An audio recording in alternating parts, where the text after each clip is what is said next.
New evidence after 25 years later, the Ruth Becker case. Just after 8 p.m. on January 13, 1991, Cass County, Indiana Emergency Services received a request for medical assistance at 515 Brown Street. The caller identified themselves as a relative of the owner of the home, 77-year-old Ruth Becker. According to the relative, a friend of Ruth's had phoned them only moments before, expressing their concern after Ruth's landline had rang busy continuously for hours that evening. Fearing Ruth, who lived alone, may be injured, the relative went to Ruth's home to check on her. Using a spare key, the relative made entry into the otherwise tightly locked house. Inside, they discovered Ruth lying on the floor in a pool of blood.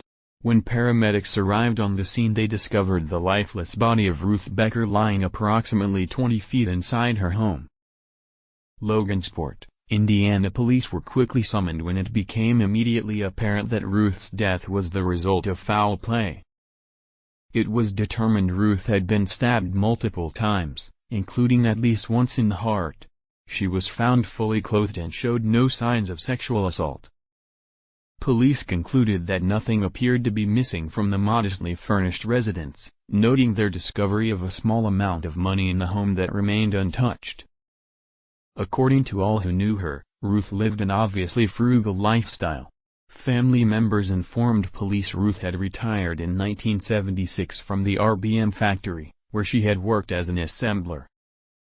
After her retirement, Ruth had spent the last 15 years living off of a small retirement fund and a Social Security check she received each month. Aside from the occasional trip to the grocery store, and regularly attending church, Ruth rarely left home. Despite questioning family, friends, and neighbors, as well as testing multiple pieces of evidence, Ruth's case quickly went cold.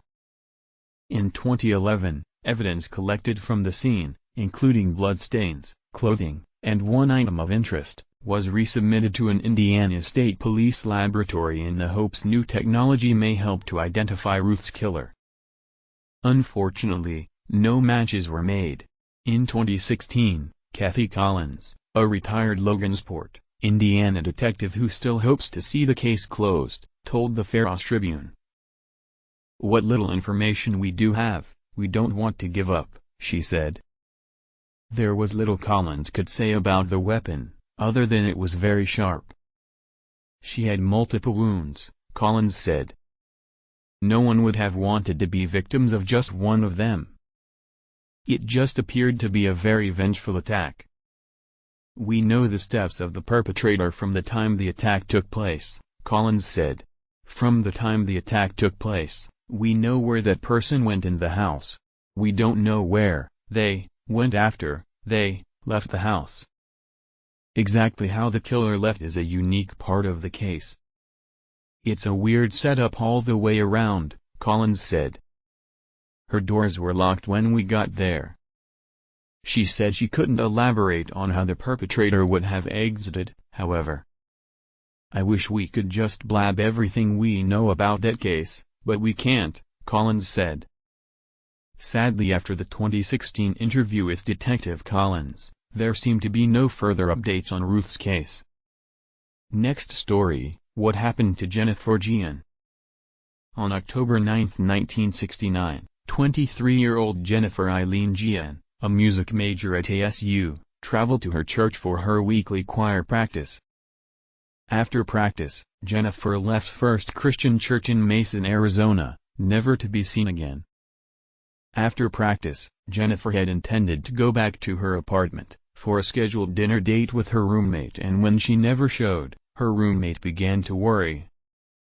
The next day, Jennifer missed a handful of piano lesson appointments at her workplace, Ricketts Music Studio.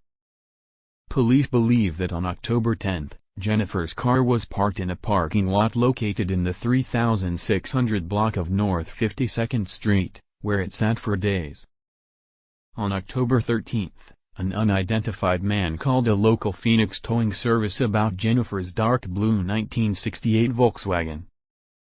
This man, who gave the towing company a fictitious name, claimed that the Volkswagen was his and that it had broken down, and needed to be towed.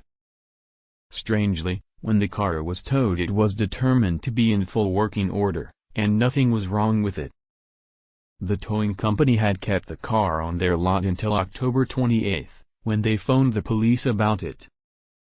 When police went through the abandoned car, they came across Jennifer's diary and address book.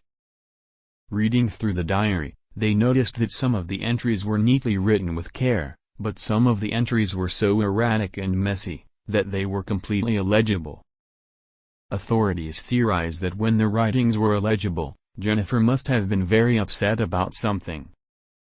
Some friends mentioned that they often came to Jennifer with their personal problems, and they worried that their confiding in Jennifer may have deeply upset her. This led to a possible theory that Jennifer may have run off on her own accord. However, Jennifer only had $10 on her person when she left, and all of her clothing and belongings were left behind in her shared apartment. An air and ground search was performed after Jennifer went missing, but nothing other than her blue car was ever discovered. Friends believe that she was too responsible to walk away from her life, acknowledging the fact that she was in school and working towards her passion for music. Police leaned towards foul play after the towing phone call came in and the car was left abandoned. 2 days ago, October 9, marked the 53-year anniversary of Jennifer having gone missing. If still alive, she would be 76 years old today. Sadly, there was very little available about her case online, with only 2 newspaper articles vaguely detailing the story, making her background and life as a person before her disappearance unknown. Police always felt that if they were able to identify the caller on the line with the tow truck, they'd find answers leading toward what had happened to Jennifer, but, unfortunately, whoever had called that day is still unidentified.